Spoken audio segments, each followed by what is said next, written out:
unus vobiscum.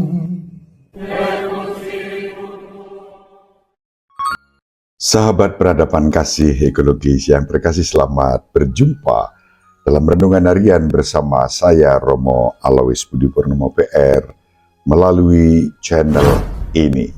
Semoga panjenengan selalu sehat, tetap semangat tanpa sambat, dan selalu bahagia, kebahagiaan yang bersumber dari Tuhan Allah kita. Mari kita awali perjumpaan kita dengan bersatu di dalam doa. In nomine Patris et Filii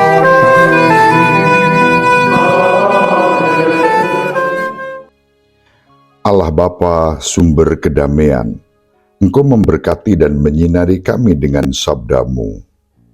Semoga kami mampu membangun kedamaian di tengah masyarakat, sebagaimana Yesus Kristus Putra-Mu telah membarui hidup kami. Semoga kami pun Kau mampukan memberikan kesaksian tentang keselamatan yang membarui kehidupan kami dengan pengantaraan Tuhan kami Yesus Kristus Putra-Mu yang hidup dan berkuasa bersama Dikau dalam persekutuan Roh Kudus Allah yang Maha Esa sepanjang segala masa. Amin. In nomine Patris et Filii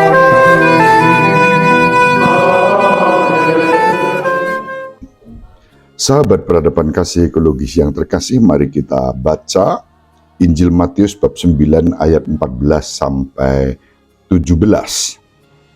Sekali peristiwa datanglah murid-murid Yohanes kepada Yesus dan berkata, "Kami dan orang Farisi berpuasa, tetapi mengapa murid-murid-Mu tidak?" Jawab Yesus kepada mereka, "Dapatkah sahabat-sahabat mempelai laki-laki berduka cita selama mempelai itu bersama mereka? Tetapi akan tiba waktunya mempelai itu diambil dari mereka, dan akan tiba waktunya, dan pada waktu itu, dan pada waktu itulah mereka akan berpuasa. Tak seorang pun menambahkan secarik kain yang belum susut pada baju yang tua, karena jika demikian, kain penambal itu akan mencabik baju itu, lalu makin besarlah koyaknya. Begitu pula, anggur yang baru tidak diisikan ke dalam kantong kulit yang tua, karena jika demikian, kantong itu akan koyak sehingga anggur itu terbuang, dan kantong itu pun hancur. Tetapi anggur yang baru disimpan orang dalam kantong yang baru, dan dengan demikian terpeliharalah kedua-duanya." Demikianlah sabda Tuhan. Terpujilah Kristus.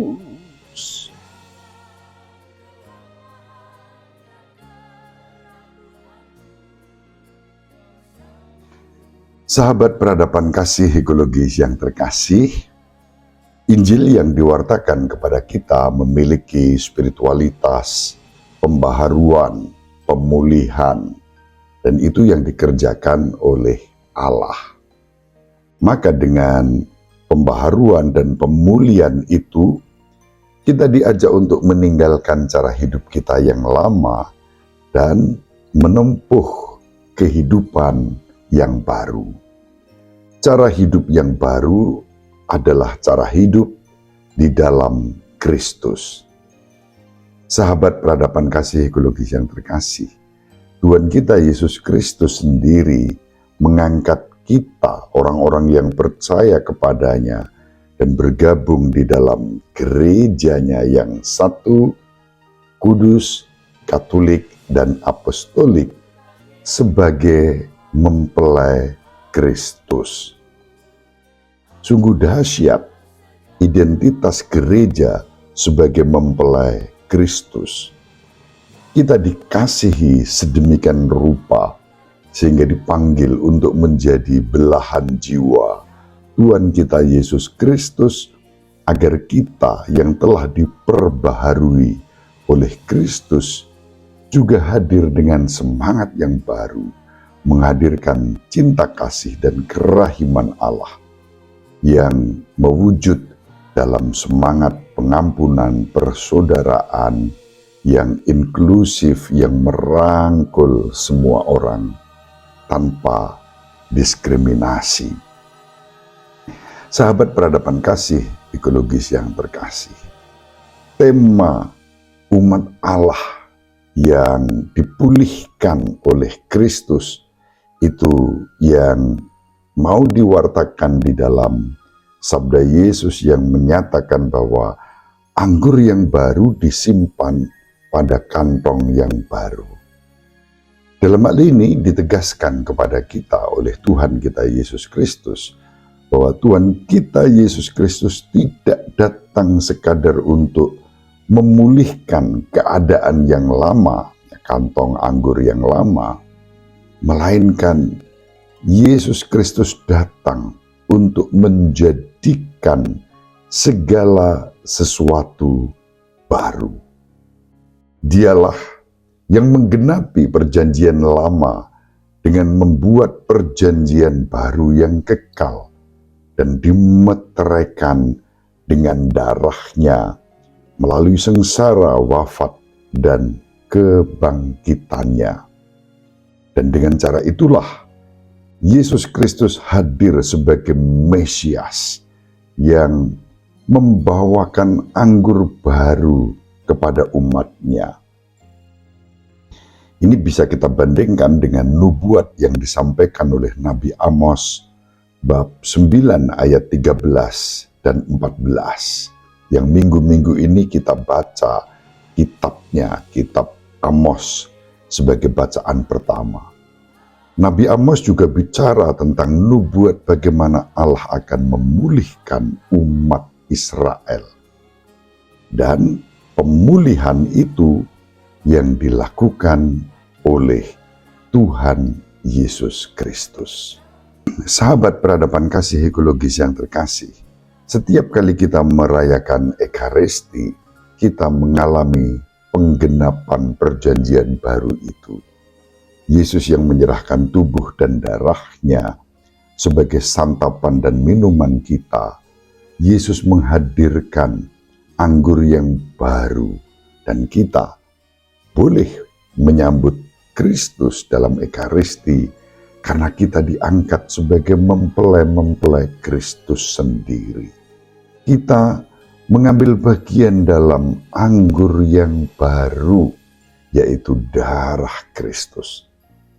Perayaan Ekaristi adalah tempat kita menerima roti hidup, mana yang tersembunyi. Kalau kita baca dalam kitab Perjanjian Lama, dalam kitab Keluaran, umat Israel diberi makan oleh Allah dalam wujud mana.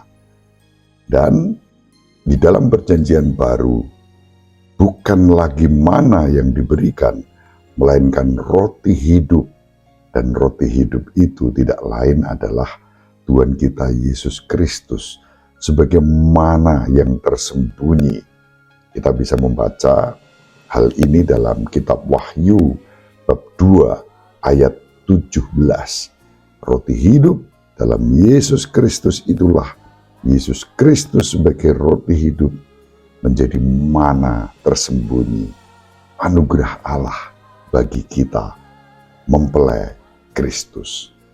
Tuhan kita Yesus Kristus sebagai mempelai laki-laki telah memberikan kepada kita mempelainya karunia mana yang tersembunyi dan anggur yang baru, karena Yesus Kristus sendirilah mana yang tersembunyi dan anggur baru yang diserahkan kepada kita, gereja mempelainya yang satu, kudus, katolik, dan apostolik.